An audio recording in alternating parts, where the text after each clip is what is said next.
Hello, hello, hello. Welcome, everybody, to episode 4, I believe, of the Dolphins Dive. I'm Justin. I'm joined by my good friend Connor.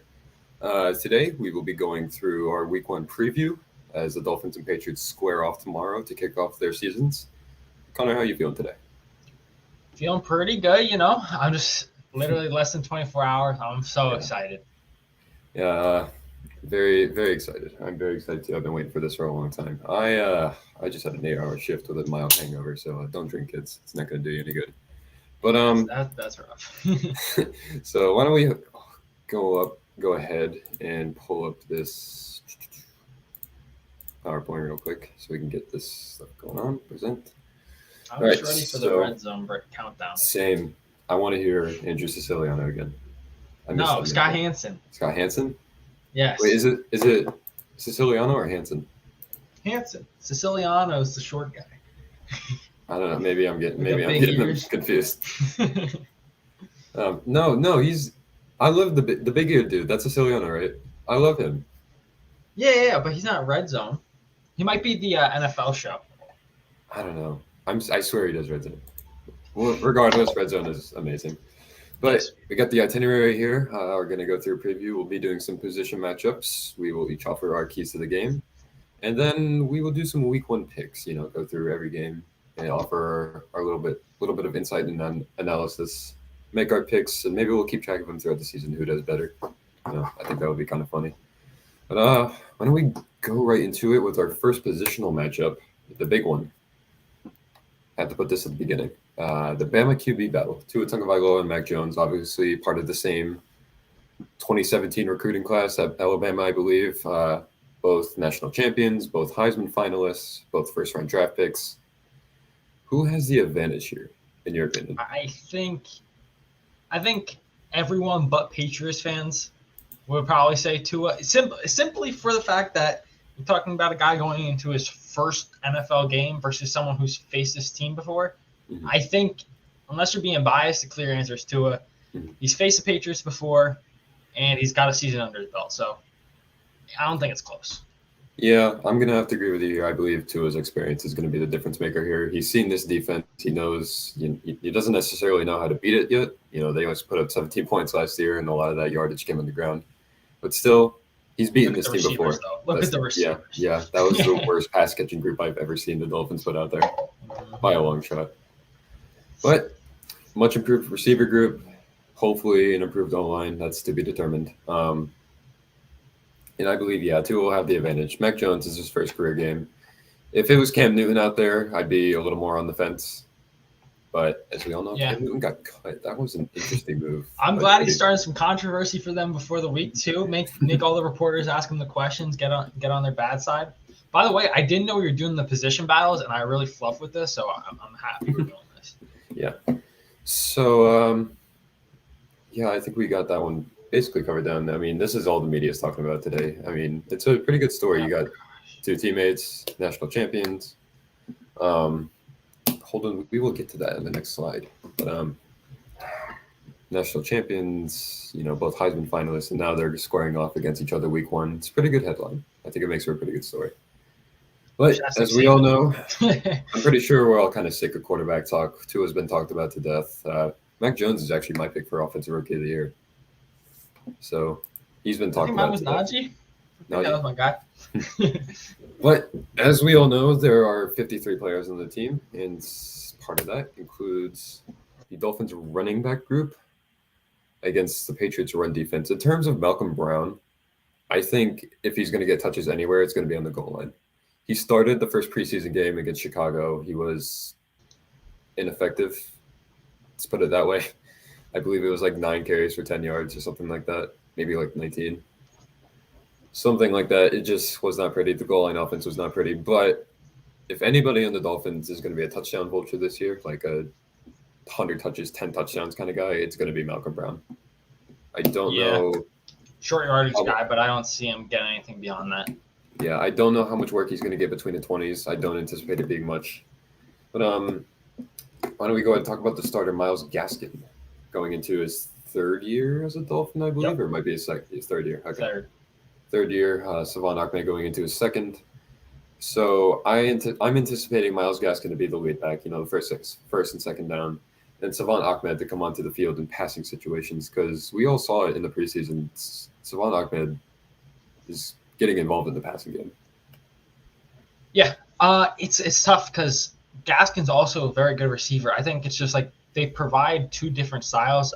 Ahmed's more like speedy kind of guy, like one cut, take it to the crib.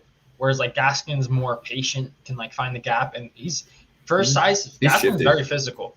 Yeah, and he's physical. So nothing was worse than week 1 last year. I think the Dolphins' first drive was Jordan Howard with Chandler Cox at fullback. I think we ran it like twice for like 2 yards. I was like, Jesus Christ. And I don't think Jordan Howard saw the field again after that.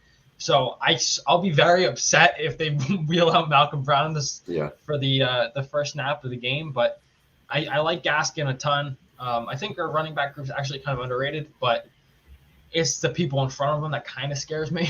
Yeah. Sorry, Holden. We don't anticipate your boy Malcolm Brown getting too many touches, although we do believe he's an upgrade over Jordan Howard. Although that's not a very high bar. But where do you think Gaskin ranks among the league's running back ones? I would say, I don't know, like anywhere between 15 and 25, in all honesty, because there are a lot of guys ahead of him. But that does not mean he's bad. I think going into the season, you have to rank him further back, but I like what I've seen from him. And if he can stay healthy, especially if you include the passing part of it, he's a very good receiver, and he's good in pass pro. So I think he might lower than Tyson. I've never seen the guy play, so I'm actually excited. I picked up Tyson for my fantasy team because I had Gus Edwards and he freaking tore his ACL. So my next guy up was Sony Michel. I don't know how that's going to work for the Rams, but for Gaskin, I think he can work his way into top 15 after the season. But like I said, I think for right now, you have to rank him like top 20, top 25. Mm-hmm. Yeah, and I mean, we saw it against the Falcons. Granted, it's the Falcons and a lot of their second stringers, but Gaskin was very, very effective. Probably the best I've ever seen out of him. And, preseason is preseason, but I think this will be a great test for him against this revamped Patriots defense. Speaking of which, they're getting a few of these guys. They're getting a few guys back. I believe the top 3 on this list are all newcomers to the team. We got that sick jersey swap of Kyle Van Noy. It's very realistic. I'm so terrified of a Kyle Van Noy revenge game. Like you don't understand. Like I'm scared this guy's gonna freaking ruin our Sundays.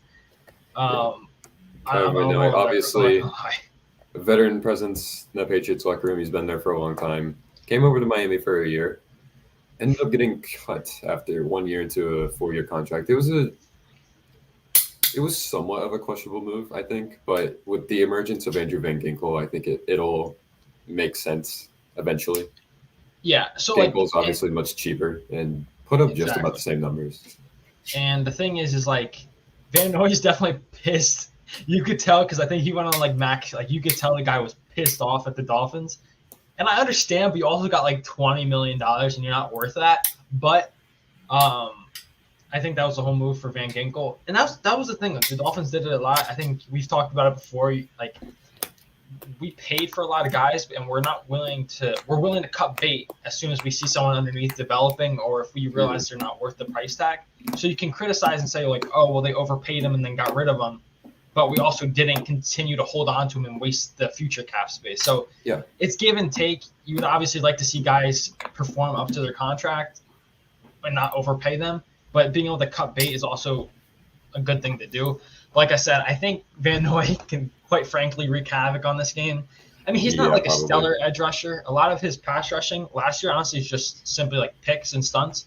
But I don't trust Austin Jackson if Van Noy is going up against him. Dante Hightower coming back. Hightower is a menace. He's going to punch the run game. That's what has me worried. Dante Hightower coming back, obviously. Took the year off last year out of opting out due to COVID. And he's a game wrecker. Yeah, especially run game. Not so worried about the pass game. I mean, you think RPO conflicts with Hightower? I kind of like our shots because he's just not the most he's not best in pass coverage, but blitzing the passer and stopping the run, he's going to be good. Godchow, Patriots copying the Dolphins Another by former stealing Dolphin. their own player. I believe he's not worth what he got. Like I love him. I think it was like $9 million per year, I think. Really? Let me look at the contract. I remember when he got paid. Yeah. He's a very good run defender, but that's about it. I just remember looking at it, I'd be like, oh, that's a bit much for a guy who's probably second string, but he's starting on this Patriots defense next to the guy on the Lawrence guy. Okay, so $8 million a year. So yeah, Gottschall and Lawrence guy racking up the middle. So who do you think in the end, like who was the advantage here? We can expand this to like the Dolphins' entire run game and like throw in the O-line there. So I'm saying I think I take the Patriots run defense, but I think what the Dolphins backs will be able to do in the passing game will be good. I think like Gaskin's probably going to catch north of 50 yards, or Gaskin and Ahmed have over 50 receiving yards, I think. So I think the run game's probably not going to be effective, but I think between the passing game and then they obviously it counts as passing yards, like a jet touch pass to Jalen Waddle, which obviously it's not really – it kind of is run defense, but I think there might be like a big play or two, but I think overall our run game's not going to be very effective. Yeah, so it was in the two games against the Patriots last year, it was definitely a tale of two games. They could not run the ball in week 1 in Foxborough. Fast forward to week 14, I believe it was, and Savon Ahmed becomes the Dolphins' first 100-yard rusher in a few years. So he gashed that Patriots defense. He was effective all day. So it's tough because like we saw what they could do, but the Patriots were hurt. They were missing guys. They were in Miami. With this game being in Foxborough, week 1, getting a bunch of veterans back, I'm going to give an edge to the Patriots run defense as well. I don't believe the Dolphins will be ineffective per se, but they're not going to make their presence felt, Like I agree. They'll probably do their jobs. They might get a rushing touchdown from the 1 or 2 yard line. We'll get into that later, one of my keys to the game. But yeah, I'm not feeling this O-line against this Patriots run defense and Belichick's scheme. Which I want to bring up now that I'm thinking of it. What the whole center situation. Like I feel like we had Ted Karras, then we had David Andrews, who was a free agent out on the market. It's not like he got extended before free agency. The Patriots got both of them. Like I feel like Karras was not great, but like maybe better than Dieter. Maybe we should have splurged and got Andrews. I mean, I don't know. Maybe. I would have minded Andrews. But why don't we flip the script a little bit and talk about the Patriots running backs versus the Dolphins run defense. So we got Patriots running back room consisting of Damian Harris, James White, and J.J. Taylor. Those are the top 3 in the depth chart. They also have Ramondre Stevenson buried in there. I considered picking him up in fantasy because I believe he might be, a late season bloomer. But you got those 3, probably a committee job. Damian Harris taking on most of the, burden on the ground, while James White, the receiving back, against a lot of Dolphins guys who are known for, their prowess against the run. You got Jerome Baker, Christian Wilkins, Zach Sealer, Raekwon Davis, and, also the edge defenders. But Christian Wilkins, Zach Sealer, Raekwon Davis, from weeks 10 through 17 last year, I believe it was, there was no defensive tackle in the trio in the league that racked up. I believe it was either more tackles or tackles for loss or run stops. That's what it was, run stops. And it wasn't even close. So in terms of like trios, defensive tackle trios, I think the Dolphins might have one of the best in the league. Yeah, I like our group up front. There's one thing. We also got Landon Roberts, who's only gonna be playing first and second downs, but he's a stud in the run game. But Baker, his biggest weakness was stopping the run, and after getting that contract, and he's mentioned it in press conferences that he's focusing on stopping the run. So I think improvement on his end will be very beneficial. My biggest concern is the Patriots O-line is filthy, but I think the Dolphins aren't stupid, and they know the Patriots are going to try and run the ball as much as possible. So I think they're going to emphasize being able to stop the run. So I think the Patriots run game is going to be effective. I don't think it's going to be as effective as they want. So I would say they probably rush for under 100, but they're still going to, I don't know. I'm not even going to say that. I think they're going to be able to run the ball effectively, but they're not going to take the game over with the run. Yeah, that's probably what I would say too. They're probably going to get some good push with that great O-line. Damian Harris, of course, is a dog. I really like this defensive tackle trio, and I want to give the advantage to Miami's run defense, but like until I see, like consistent improvement out of them, and linebackers stepping up, stopping the run, I will give the advantage to the Patriots run game here. Yeah, and you also got to remember they did get Hunter Henry too. Like Hunter Henry and Jonnu, they're running a lot of 12 personnel. Like it could be a problem. Yeah. So enough of the run game. Why don't we go ahead and talk about some passing? Everybody's favorite part of football. So we got the big boys. I have the Dolphins offensive line left to right. We got Austin Jackson, Saul McKinley, Michael Dieter, Robert Hunt, and I believe Jesse Davis is starting at right tackle week 1. No Liam Eichenberg out there, as far as I know. Yeah. I would assume this is the line. Yeah, so we got Jesse Davis on Tua's blind side. They'll be going up against Patriots edge rushers and other pass rushers such as Matt Judon, Dietrich Wise, Henry Anderson, Chase Winovich. So, as we all know, the Dolphins, we know Splash. As we all know, the Dolphins' offensive line is not that great. It was an improvement from 2019, that was for sure. But you had 3 rookies out there, and in all honesty, I've seen regression from Austin Jackson. He was okay against Atlanta. I don't think he saw the field against Cincinnati. He was okay against Atlanta, but he got abused against Chicago all game long for the time he was out there. Yeah. So I would say that's a weakness there. If Matt Judon is matching up against Austin Jackson, that's going to be a matchup nightmare. Or even Van Noy for that sake. Even Van Noy. I would say not even for this game. This is my biggest concern for the Dolphins' success this season. The one positive is that if the Dolphins are doing what I think, and I would say most Dolphins fans think, which is heavily relying on the RPO, playing to Tua's strengths, which is getting the ball out fast, hitting receivers in open space, we're not going to really – we hopefully shouldn't have to rely on these 5 guys because I have no trust in any single one of them besides like Robert Hunt and Jesse Davis partially, not fully, partially. So they have to get the ball out quick as fluff and don't hold the ball because if we do, it's going to be a nightmare.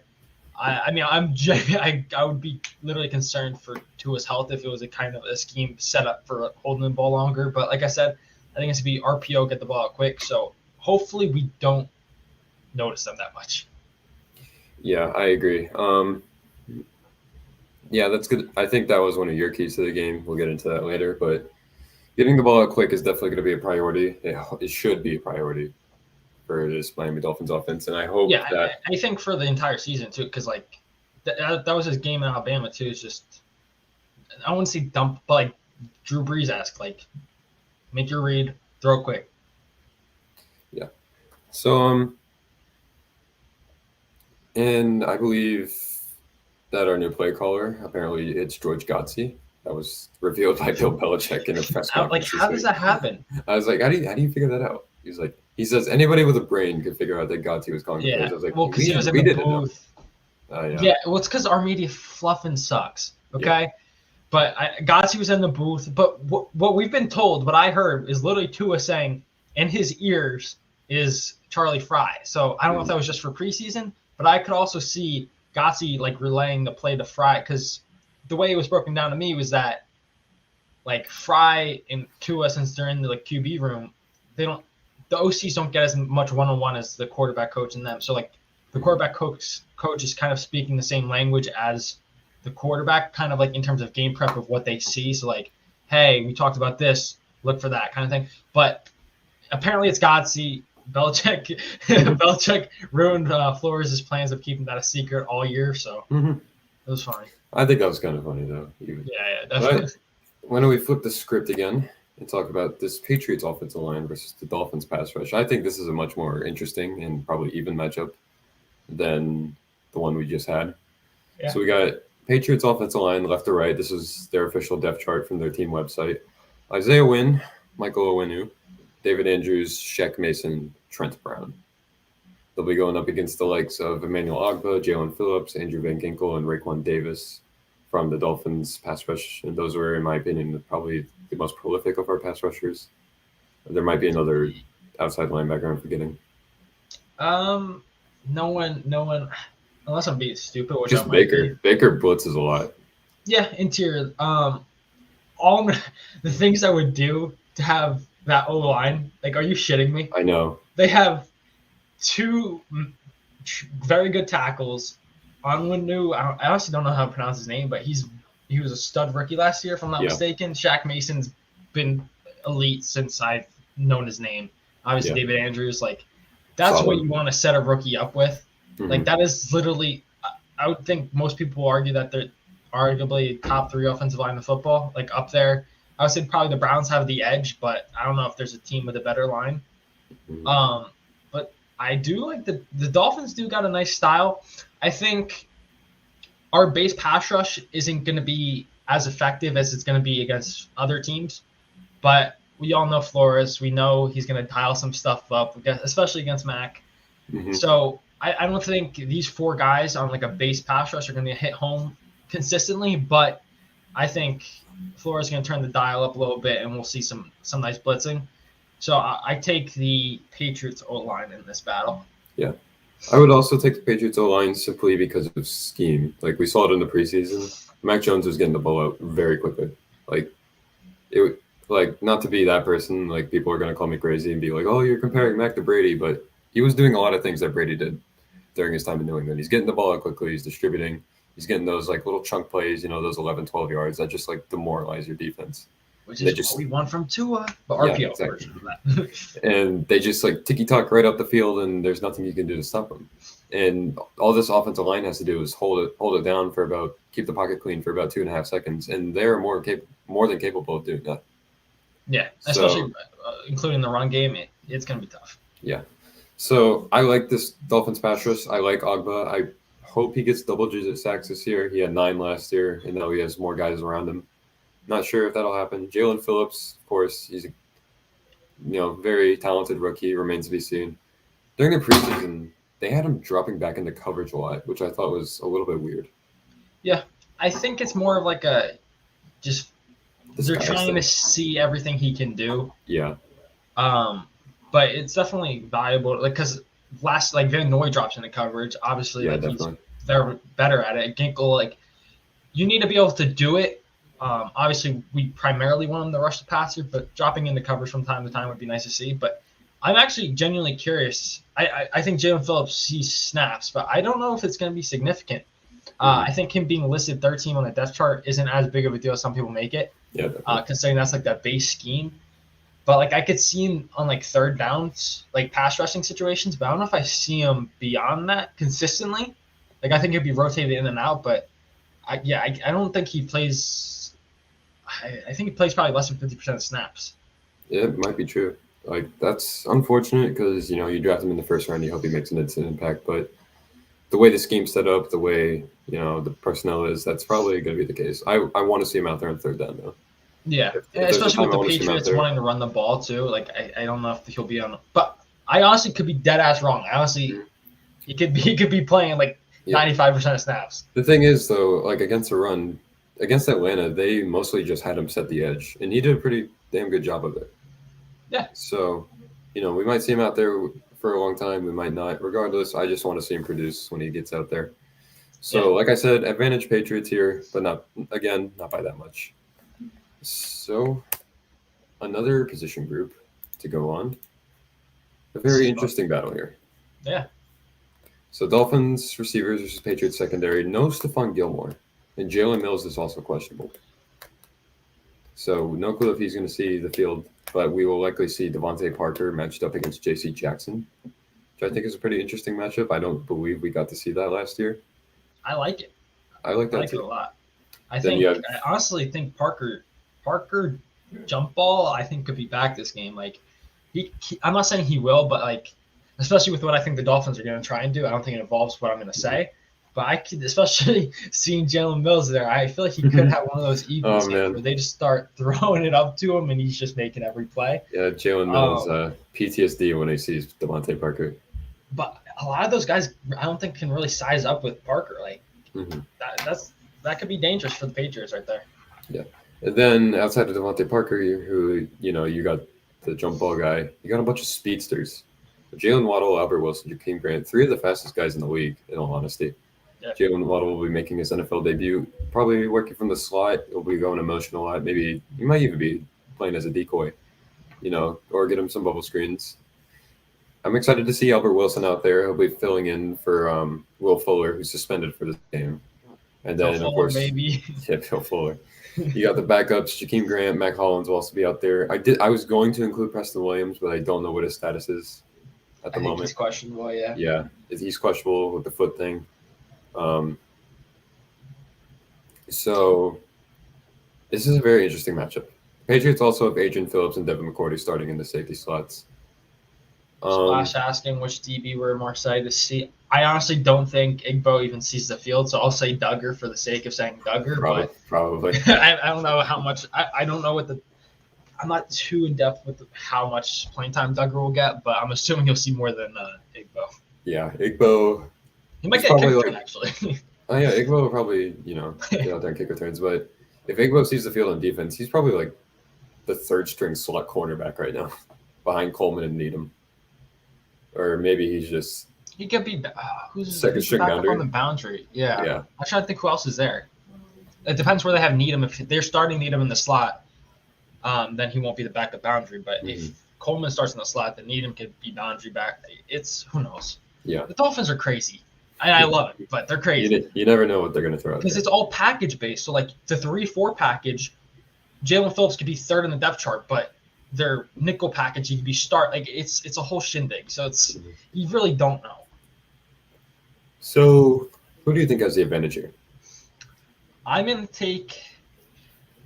It's tough because it's just the base luck. I know the Patriots even have more depth than this, but man, I'm actually gonna call it even. I believe this is a pretty even matchup. Yeah. I think they're gonna exchange some blows.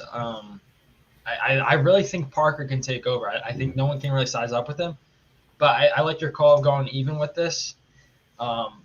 It's going to be fun to see, though. I think Waddle maybe has some big plays, maybe Wilson, too. I don't know. I'm trying to dampen my expectations on Parker this year because every year I get excited about him. I'm like, this is it. He's going to have a huge year. In 2019, he actually did it. But then I don't have high expectations for Parker. I don't. Yeah. I just like his ability, what he can do here. If Parker, Waddle, Gesicki, I totally forgot to put the tight ends up here. Gesicki's also up here. They'll be matching up against safeties and linebackers, and I like that matchup. Do they still got Chung? They got Chung back, right?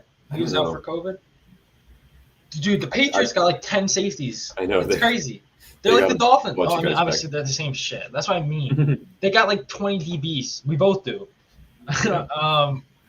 So it's gonna be a dogfight. Parker, Gesicki, Fuller, and Waddle can all hit 700 yards. I consider that a success. Oh yeah, because that's the thing. Like, I don't think the Dolphins are gonna have a true guy go for 1,200 yards, but I think it's gonna be a consistent effort. Yeah. So once again, we'll flip the script and go with Dolphins secondary versus Patriots receivers. I think this is Miami's biggest advantage in this game. You got Gunnar Olszewski. Come on now. You may think we're garbage. Producer Splash has informed us that Patrick Chung actually retired, so no, he's not coming back. Rest in peace, Patrick Chung. I'm sorry that you retired. Wow. I didn't know that either. I guess I just totally missed that. But the Patriots depth chart right now, I'm kind of clues.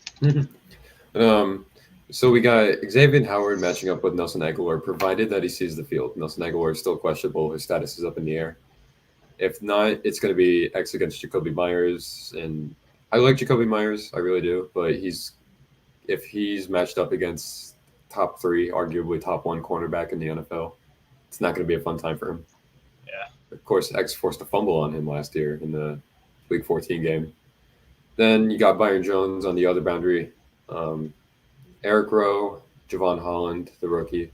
You got Nick Needham in the slot, or maybe Justin Coleman, still kind of unclear on who's going to be playing there. Maybe they rotate.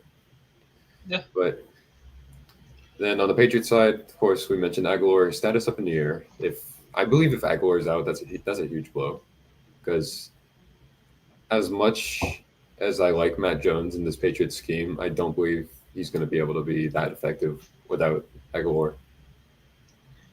Kendrick Yeah. Bourne, I like. I believe he might have a good game, but against Needham, who knows? Gunner is Gunner. We know how, our friend Jack. We know how he feels about Gunner. Spoiler alert: he does not like him. See, I would say the Patriots receivers are they're probably Thin. bottom They're very in the thin. league. They're not good. I'm going to say a bold prediction. I think, obviously, maybe not interception wise, because that's what the bots use as their favorite stat. But I think Byron Jones might have a better year than X. He mentioned in a press conference recently he's way more comfortable in the scheme. When you're going from the Cowboys and then you're being asked to play press man like 50% of the time, you're going to understand regression. I think more comfort in the zone or in the scheme, being able to understand where your help is and being able to play like more comfortable. I think Byron's going to ball out. And I'm so bitter about that Nelson Aguilar push off in the Raiders game against Byron. Oh my God! Yeah. That thug pushed off. Okay, that was not him posting Byron, you goofballs. So I think the Dolphins secondary locks these guys down. The biggest thing though is the Patriots got those two tight ends. Yeah, Jonnu and Hunter Henry. Eric Rowe can't cover two guys, so that's my concern. I don't know how they're gonna match that up. I think they probably got. I don't even know if they'll have them cover Henry or what's his face, the Goomba Jonnu. I love Jonnu. Yeah, Jonnu. I believe, if anything, they'd have Rowe on Henry, because I believe Henry's the bigger receiving threat. But Jonnu is this. Well, Jonnu's. I think Jonnu might be the better Yeah. receiver threat, but Hunter Henry's a better blocker. I think honestly, what we see from the Dolphins might be the same thing we saw week 1 last year. I think they can run big nickel, and they're going to try to have Brandon Jones cover one of the guys as well. That would be interesting. I would like to see that. Brandon Jones, I'm excited to see. Brandon Jones, Eric Rowe, Holland. Holland's probably going to play center field, if anything. We don't even know. It might be fucking McCourty. The Dolphins keep us guessing, man. I know. I would like to see Holland in center field because he has great range, and I would like to see him take advantage of that. And he's a rookie. We just want to see him. Yeah. So when we get into our keys for the game. So I wanted to put. I forgot. I was going to put this one in bold. I totally forgot. But my number one key, and this is probably what's going to decide the game for me. Fluster Mac Jones. We all know Brian Flores. He feasts on rookie quarterbacks. You saw it against Herbert last year. He was largely ineffective for about 3 quarters and some change. I believe if Mac Jones is put under pressure, maybe they force a turnover early, and if they take the lead early, they put pressure on him. I believe that's going to be the biggest contributor to a Dolphins win. So, and I agree with that, but I think the key to getting to that point is stopping the run, because in order to, because the biggest thing with Herbert is we got him into passing downs, but if you let them run the ball and then run play action behind it, have a run back our linebackers creep up, we're not going to be able to scheme up pressure because we're going to be focused on stopping the run. But if we can get them to third and manageable, that's the key, because the Dolphins' third down defense is elite. We're going to be having 10 people at the line of scrimmage. We'll have everyone we'll confuse them if we know they're passing, but if they're able to run the ball and play action us, we're screwed. So I think stopping the run will lead to making Mac Jones less effective. I agree. So those two kind of go hand in hand. I believe I'd be much more confident in our ability to fluster Mac if it wasn't for the Patriots scheme. That short passing dink and duck, ticky tock up the field, and they do it so well, and it's really frustrating. Yeah. But I believe once again, it's his first career start. He's never played against a true NFL defense before. Fully healthy, all starters. And you got to think he might have the Tua effect as well, where he's used to throwing to first round picks. He's got a regression in receivers, just like Tua had. Yeah. Now he's going to be facing a lot of man coverage with better players covering his players. So he's going to have to throw guys open. He's going to have a rough day. He's going to have to really ball out he's going to have to show his value to have success. So my second key to the game, the opposite of your first, we need to run the ball effectively. I believe, this is going to be the key to getting to a comfortable against that secondary. Put them in favorable situations. 3rd and 1, 2nd and 2, that sort of thing. And being able to run the ball effectively like we did against them in Week 14 last year with Spawn Ahmed, I believe if they can, at least put some semblance of that performance on the field tomorrow, then I believe this offense is going to be much better off, and they'll be able to put more points on the board. See, I would love that, honestly, but I just don't see it happening, which is kind of what my point is get the ball to players in space. I don't think we'll be able to run the ball effectively. So next best bet, I want to say it like this, but like I think the RPO kind of intanges it. I don't even know if that was a word. I don't know what I just said, but I know what you mean. Think and dunk our way down the field, throw the flat route, RPO bubble, like screen. Like I'm not a big screen guy, but you know what I mean. Like we gotta get the ball to players in space, let them run after the catch, let the pass game be the run game. You know what I mean? Like give it to the players, let them run, jet touch passes. Like we gotta use the short passing game to our benefit, and because I would love if we're able to run the ball, I think we're gonna win the game because you match in the run game with everything else. I think we'll be more than capable to put up enough points. But the next best option I think is get the ball players in space.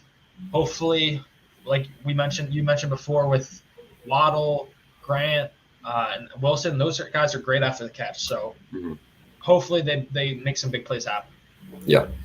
And I was gonna say something, I lost my thought. Tua's strengths, like I believe if we want to win, like in your regard, Tua needs to play point guard. Like the distributor role. He needs to not throw, you don't want to throw like the jump ball. You want to throw it into space where guys are going to be, where they can catch the ball and make a play, So absolutely. Because one of Tua's biggest strengths, in my opinion, is fitting the ball over the middle, like between safeties, between linebackers. He threw into a lot of tight windows this preseason, and I was thoroughly impressed by that. That was one of his biggest flaws last season. It was like his unwillingness to throw into tight windows, even though he could make those throws. Yeah, he was timid. Yeah, we even saw it last season. But was it the Dayball quote that he has I've coached some people with doorknob accuracy, but Tua's got like the keyhole accuracy or something that.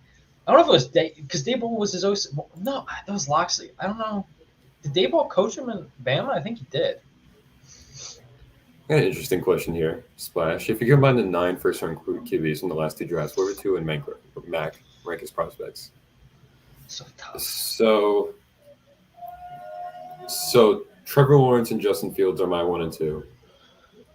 I put Burrow as my number 3, and then Tua or Trey Lance at 4 and 5.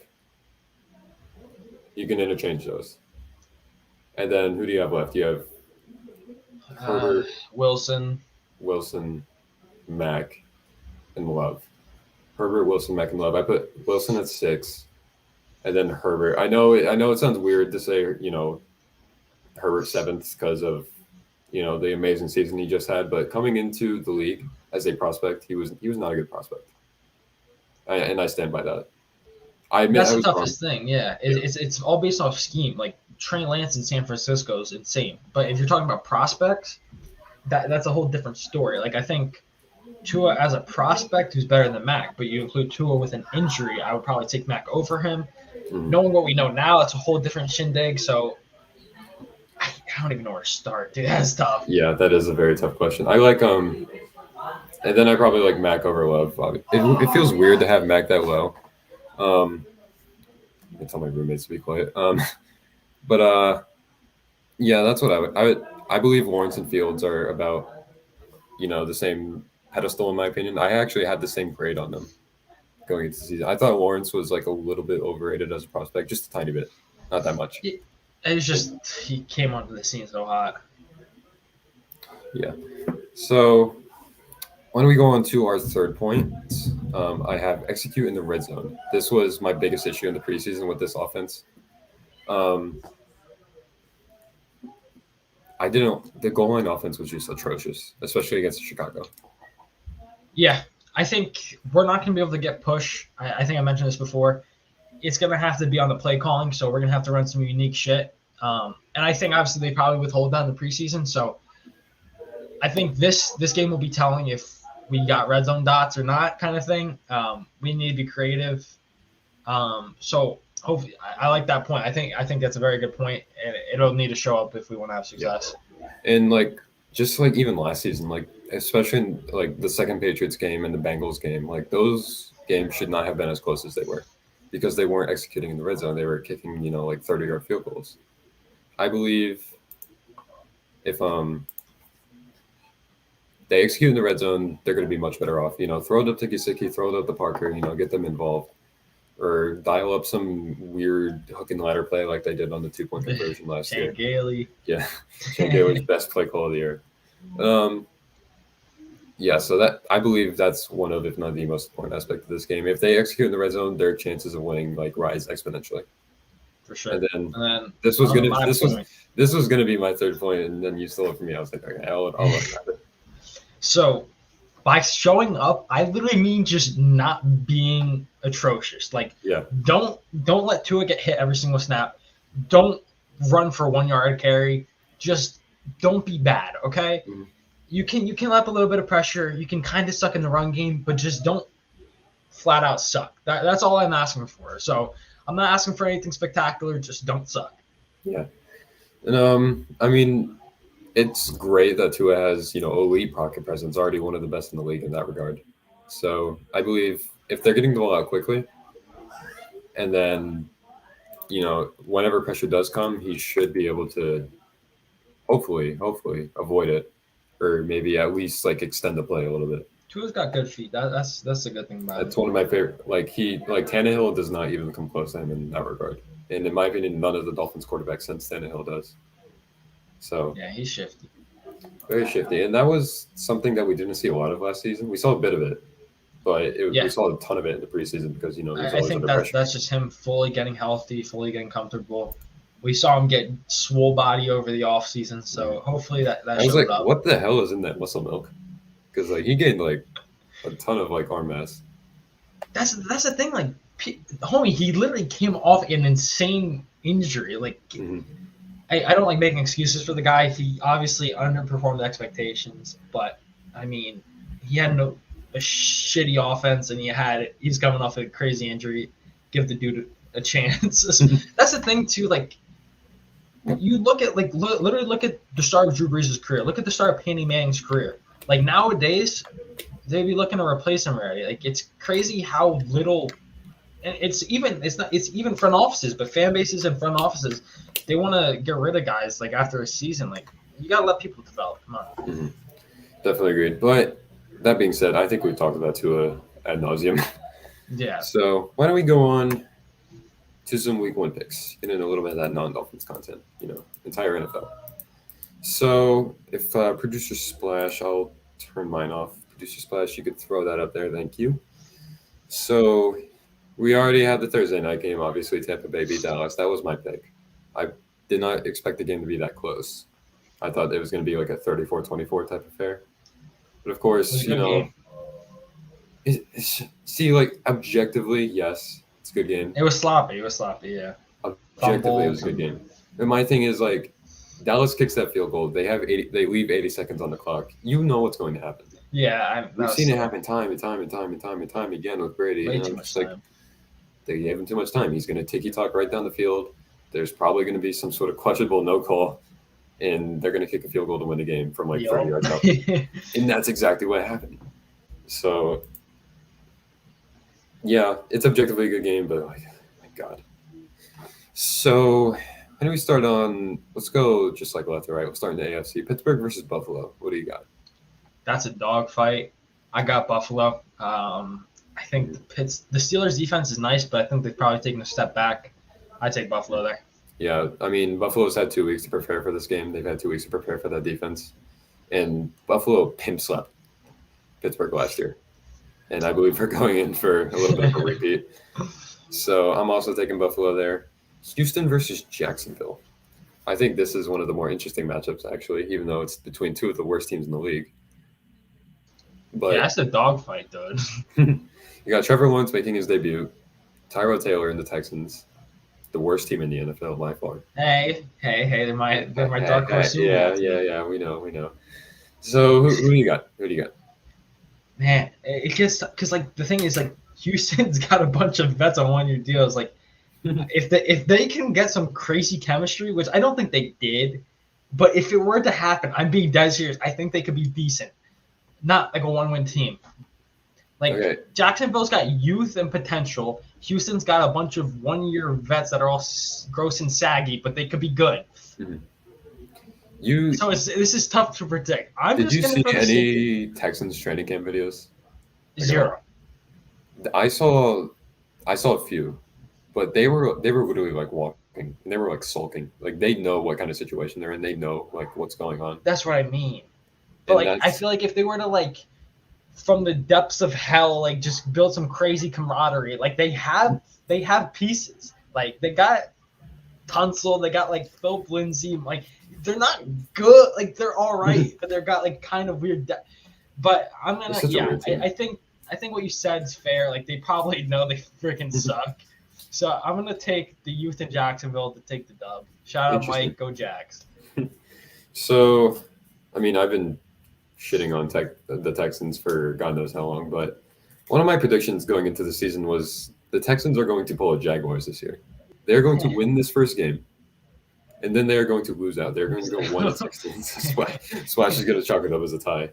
That's kind of funny, but yeah, I think Houston wins this game against an inexperienced Urban Meyer, inexperienced Trevor Lawrence, and bad Oline, bad everything really in Jacksonville. I mean, they got more pieces than Houston does, but I believe Jacksonville probably trips over their own feet to start the year, and Houston will eke out a win here and then just lose. They will eke out an ugly win probably, and then they're just going to lose 16 straight once reality sets. I'm going to take a week 1 victory lap if they win. By the way, we're going to win the Super Bowl. All right, so probably the game of the week here: KC versus Cleveland. Is it? Oh, this is a 4:00 game because this is why I can't watch the Dolphins on goddamn television. Because this freaking game, goddamn it. You don't have Game Pass? I think there's Game Pass and there's Sunday Ticket. I think Game Pass is Sunday Ticket. That's what I meant. Yeah, I don't have Sunday Ticket, so I'm gonna have to live stream it, but it's gonna be like a minute behind. So I'm gonna get spoiled, or I'm gonna have Red Zone on in the other room, so it's gonna be a whole shindig. But this is a dog fight. It's like classic run the ball team versus run first team versus pass first team. It's in Arrowhead, I'm guessing. I'm gonna give the dub to KC. Mm-hmm. I'm gonna agree with you, but I think it's gonna be super close. Like it's gonna be as close as the AFC Championship was. I mean, the AFC divisional round, the playoff game between them last year. I believe KC is going. I mean, not KC. Cleveland is going to put up a dog fight. They're going to come in. They're going to play hard. And they're going to give KC a run for their money. But in the end, KC in their freaking God squad is probably going to pull this one out. I think with how much talent KC has on offense, anything less than a Super Bowl this year would be a disappointment for them. Yeah, I mean, I feel like from this year on, with Patrick Mahomes at this current, this current roster, it's going to be like that until who knows how long. Yeah. I mean, you have one of the best quarterbacks of all time. You have it's crazy. The best, I say one of, if not the best offensive weapons in the league in Travis Kelce.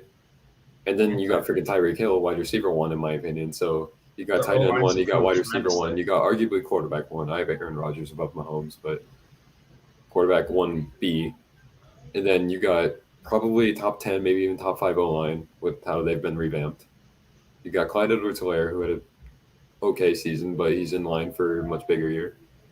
And then you got like freaking Mecole Hardman on the other side, and I don't know if Demarcus Robinson's still on the team. They got Pringle. Brian Pringle. Like they have so many weapons. And I mean, let's not jump the gun there. They're not that good. Come on. It's ridiculous, and I can't see many teams beating them this year, if at all. I have them at 2 losses right now. So they'll find a way to lose. At some point. I don't think they go 17-0. I don't think anyone will. So the game we just talked about ad nauseum, I believe. I mean, we've been over this in multiple shows now. We both had the Dolphins winning this game. Yeah, we do, right? Yeah. Yeah. We both had Yeah. the Dolphins winning this game. So we'll go on to Baltimore versus Las Vegas. This is an interesting one, considering how many Shot injuries splash. Baltimore has sustained over the past couple of days. But Baltimore has a great defense, and they have Lamar Jackson. But they And lost Marcus Peters. who do the Raiders have at wide receiver? They lost Tyrell Williams. They lost Nelson Aguilar. They have Ruggs. Edwards. Ryan Edwards. Ryan Edwards. I mean, Marlon Humphrey's blocking out Ruggs. The Ravens are 13.5-point favorites. Are you shitting me? I'm betting Raiders if that's the case. I don't bet because if I were to, I'd probably lose all my money. But in theory, my money's down on the Raiders on that money line or whatever the hell. I don't even know what the fluff that's called. Against the spread. Yeah, whatever. Honestly, I think this can be a closer game than people think. I think the Raiders O-line is not going to be better than, but I think the Raiders O-line will be decent. I think people are shitting on it too much. They got Joshua Jacobs. They got Big Baller Waller. They got Edwards, who they've been gassing up all camp. You got Ruggs, who I think they've acknowledged they misused him last year. I don't know if they got a third receiver. I'm blanking. Do they? Do they got a third receiver? Tyrell, I guess, but that's something special. No, Tyrell's in Detroit now. Oh, that's a receiving core. Mm. But, dude, I honestly, for the sake of it, almost want to go. I'm going Baltimore. I can't pick this defense going against Lamar Jackson. I'm sorry. Yeah, but you got Yannick, you got Mad Max, Cleveland. Maybe he's good now. You're gonna have Splash kick you off the show if you go Raiders here. All respect to Splash, but I'm having the Raiders take the dub. Okay, I'm doing it. Oh man. Sorry, Splash.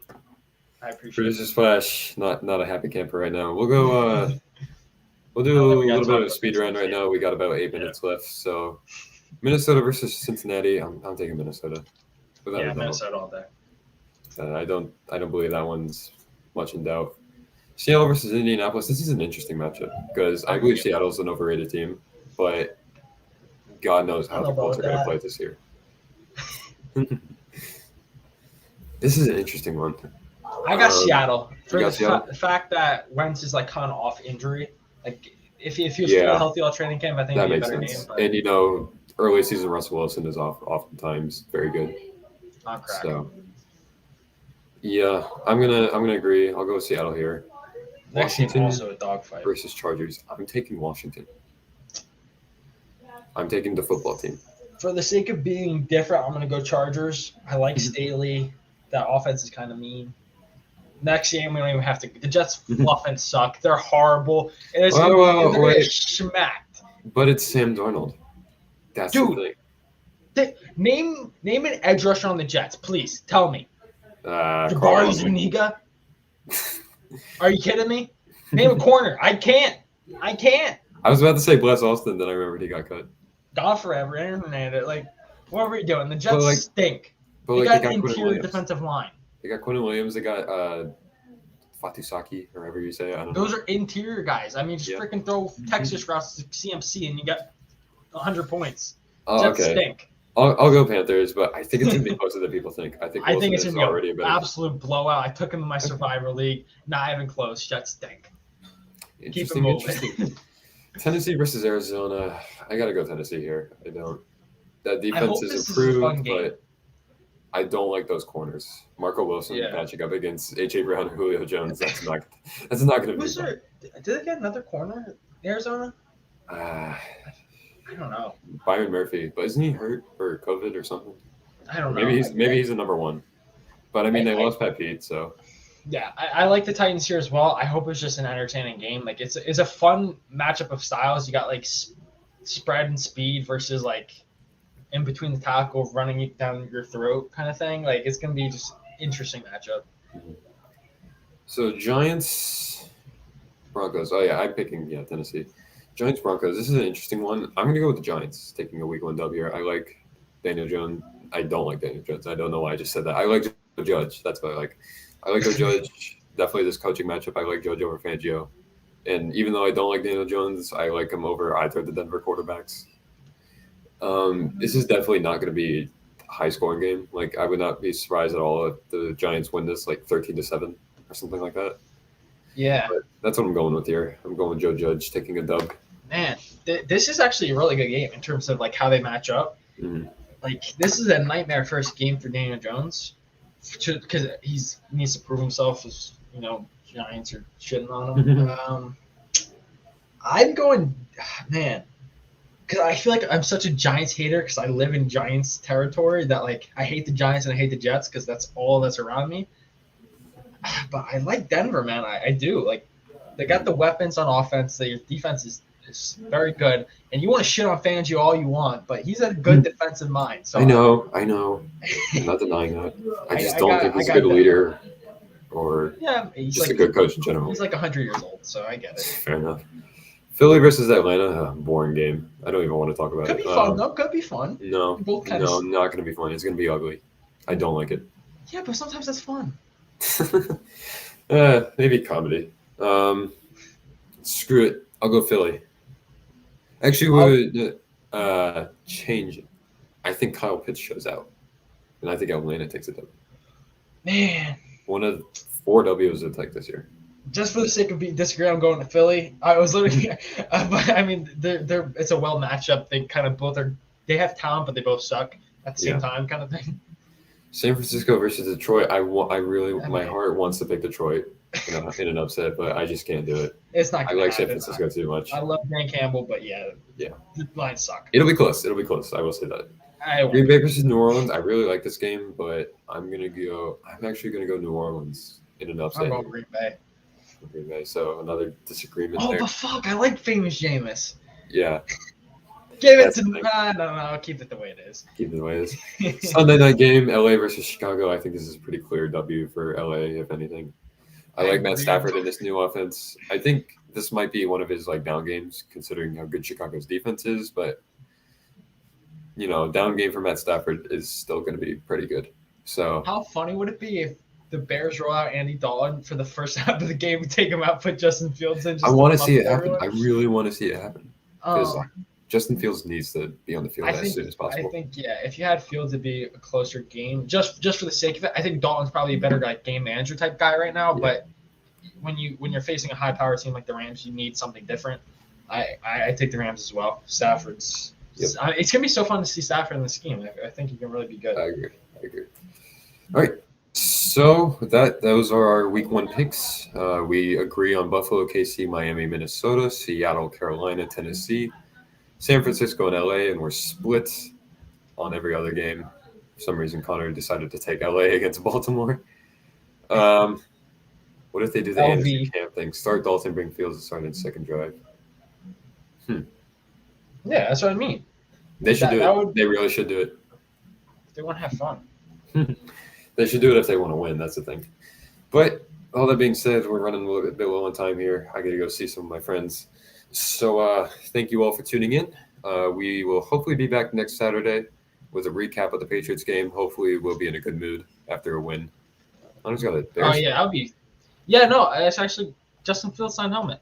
Shout out you Stadium. I won it in the auction. You got that? Oh, sick. That's sick. Yeah, I got it. It was pretty cheap too. I was like, dang, nobody putting out money. That's really cool. Good show today. We'll come back next week with a similar format. We'll talk the